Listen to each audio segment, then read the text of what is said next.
Media members, if you would, if you're familiar with this, raise your hand when you have a question, and Adam will pass around the microphone for the webcast. Imagine that. Let's go.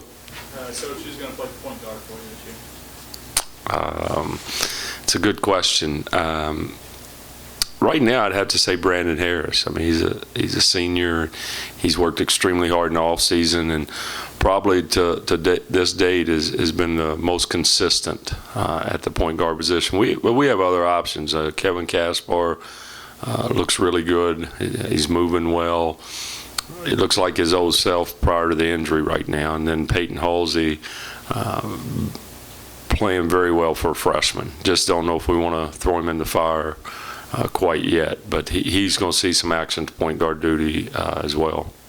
I think this will be the first season that fans will actually get to see a true Ray Harper team with the depth and the talent that you have. I mean, we're going to try to play more up-tempo, there's no question, because we do have more depth. We've got more interchangeable parts. I think we could, hopefully we don't have to survive an injury, but I think we could survive an injury if we had one with this team. And, I think we got a glimpse of that a couple of weeks ago. George Fant missed like 4 days of practice, and we didn't miss a beat. We were able to move some people around, and I just don't know that that was the case in the last couple of seasons.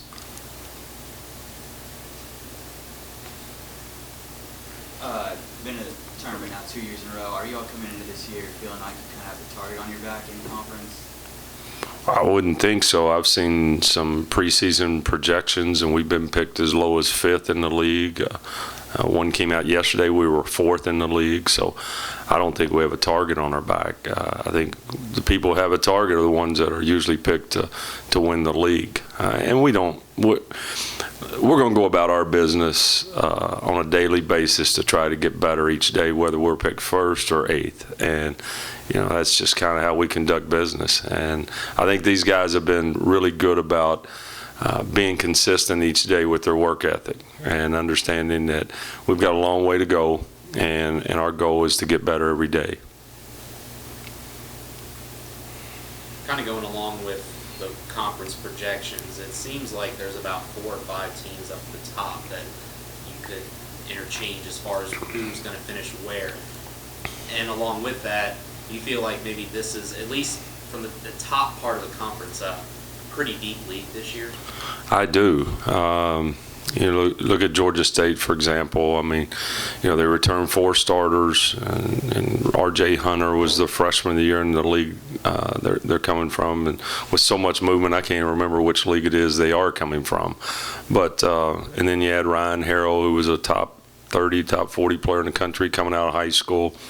So you would have to look at them as far as just pure talent as possibly one or two in the league.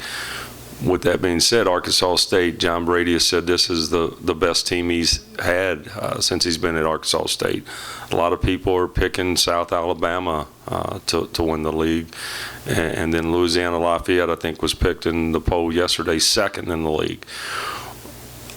I have no idea with UT Arlington. I know they were in the conference championship game last year, and they have some really good players, but I haven't seen enough of them on tape to say they're the best team or the 8th team. I just don't know. So I think it's going to be a really good Sun Belt Conference season. I think it's wide open. Anyone could win it.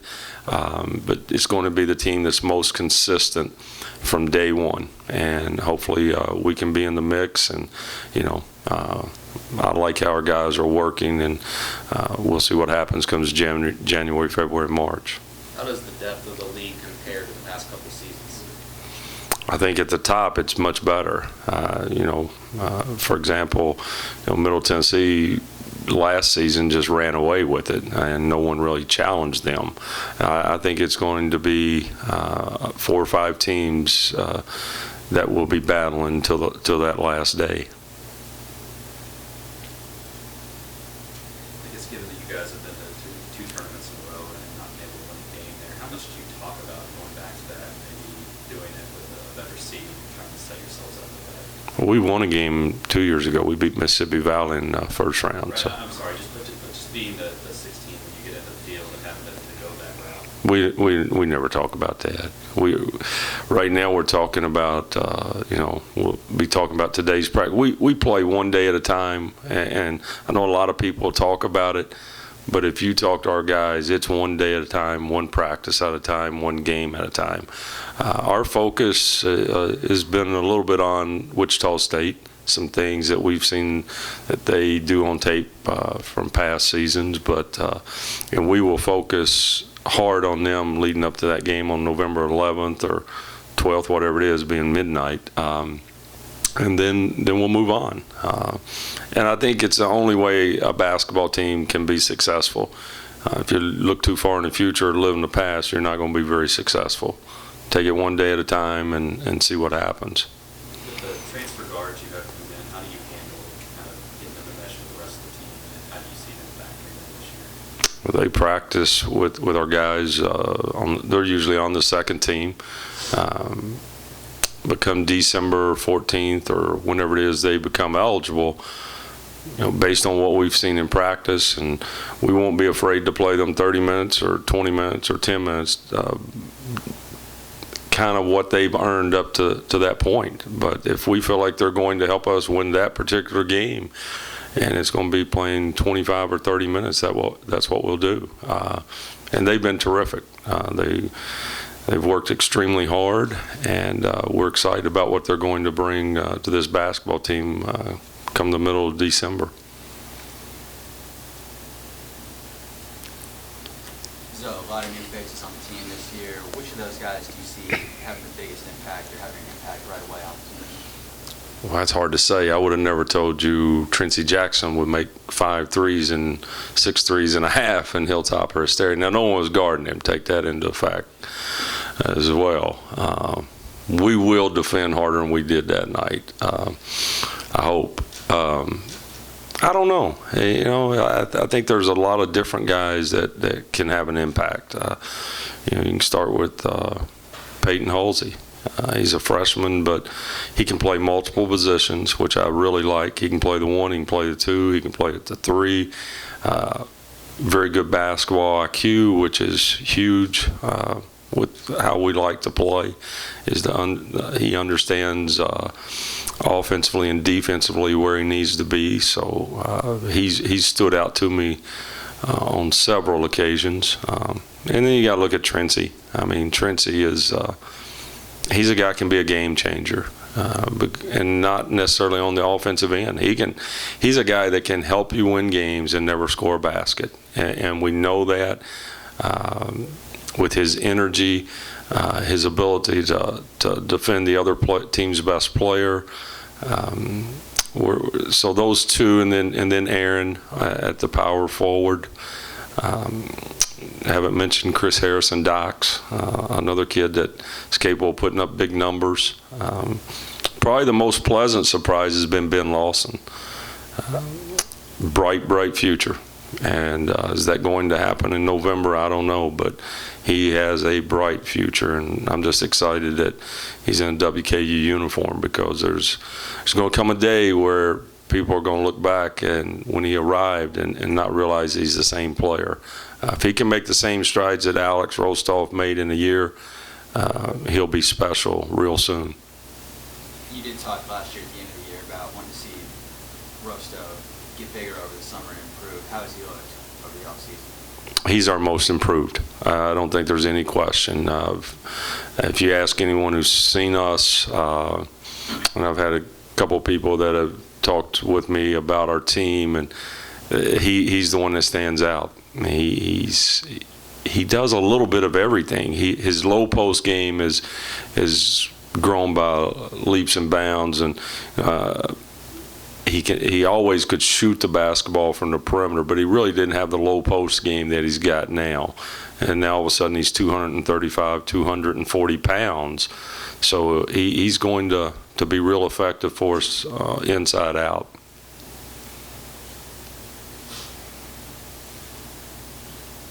Nigel was a guy that, as far as injuries went last year, kind of got forgotten because he was injured so early on. With him being completely healed, how big of a difference do you think he can make, and how valuable can his presence and return be this year? He gives us that athletic wing that we desperately missed last season.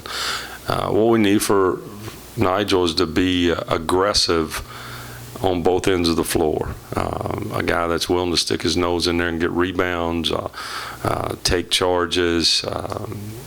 He's gifted athletically, and we're trying. I think he's starting to develop more confidence in his knee and in his game. He's a kid that's did not play a lot as a freshman, then missed all of last season, so he doesn't have a lot of game experience. But he'll find himself on the floor early, and hopefully he responds. Coaches, especially when December comes and Trincy, Chris Harris, and Doxson start playing, do you ever anticipate playing time as far as egos go being an issue with this team?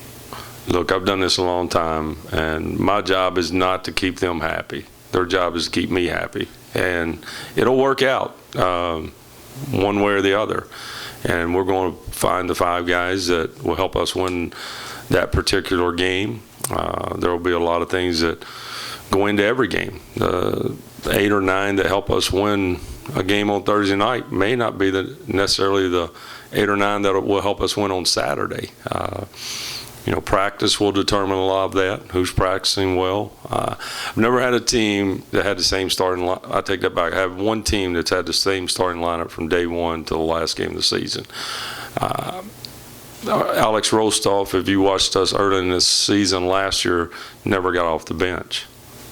But he kept working, kept practicing hard. When he got his opportunity, he took advantage of it. There'll be someone on this team that will do the same thing. Who it will be, I don't know. But the thing you have to do is you have to continue to work every day. You will earn everything you get. Nothing will be given to you. And we'll put the guys out there that we feel like give us the best opportunity to win on that given night. But I guess your question is we're going to have a lot of guys that can play, and that's a lot better than the alternative. Last year, coming back from injury, a lot of times Caden did this and shot wasn't falling, but he was always a defensive presence. How is his offensive game evolved this summer? Well, the thing I would say about Caden, if you look at his stats his freshman and sophomore year, which should be probably his 2 worst years because of his just coming out of high school as a freshman, and compared to what he shot last year, he shot over 40% from 3-point line as a freshman and a sophomore. But he's been hurt, and he played with a shoulder that he could hardly raise above his. He could not get any lift. He's back to his old self, and the thing, Caden, is he's a gamer. He's a guy that you want those kind of people on your team. He'll do whatever it takes to help you win, whether it be getting 2 points or 20. But I think Caden will have the best year he's had since he's been on the hill, and I don't think a kid I've been around deserves it more than him because of his work ethic. Coach, you have a number 1 on every team just about, but T.J. Price was your leading man last year. He looks different right now. Has he changed? Is he going to be the number 1 man this year? Well, I will say this, TJ, as coaches, we always challenge guys, and we challenge TJ to take that next step. Is he going to be the guy that will get out of the box? And I'll give you a perfect example. We were running some sprints the other day, and there was a time where TJ would have finished in the middle of the pack or finished in the back. He doesn't do that anymore. He tries to win every sprint. He challenges guys in practice. He's never been a kid that fought coaching, but he never really he didn't want it all the time, and he's all in. He coach me, I want to get better, and he's doing some things that I've not seen him do in the last 2 seasons. He's more explosive, his body's in shape, and I think that's the biggest challenge to TJ is just eating right and keeping his body in shape, and I think he's doing everything that he needs to do to have a big junior season. The other guy I'd have to say right there with him is George Fant. You know, George, those are the last two MVPs of our conference tournament, and T.J. Price and George Fant. And I'd like to see one of those be the MVP of this year's conference tournament. That would be nice. TJ and George probably play a big role as leaders. Who are some other leaders you see on the team, on and off the court? I would say Caden Dickerson. I think the guy's just, I think his teammates just respect everything he stands for. On the floor, off the floor, he couldn't ask for a better teammate. And I think they see the sacrifices that he's made to be where he's at today.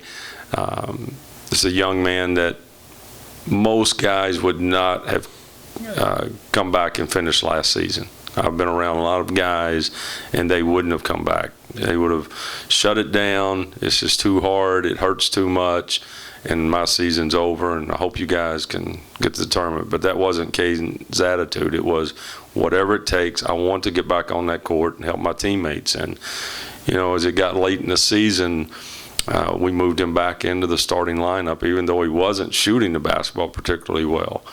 But he did a lot of things that went unnoticed to help us win 4 straight basketball games and almost pull off a huge upset in the first round of the NCAA tournament. Any more questions for Coach Harper?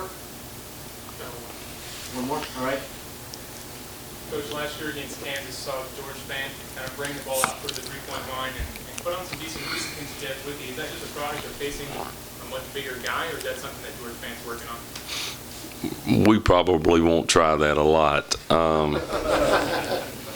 We did it actually leading into that game. We wanted to try to draw Withy away from the basket early in the contest. We thought he would guard Alex Rostov, and we had some things in that we were going to do to draw him away, and all of a sudden we see he's guarding George. So we inverted some things and got him on the perimeter, but I don't think that's where George is at his best, and we're not always right as coaches, but the thing we try to do is put them in a position where they can be successful. And to say George will never be on the perimeter, that's probably not true, but we're going to try to get him as close to that basket as often as possible and let him do his work.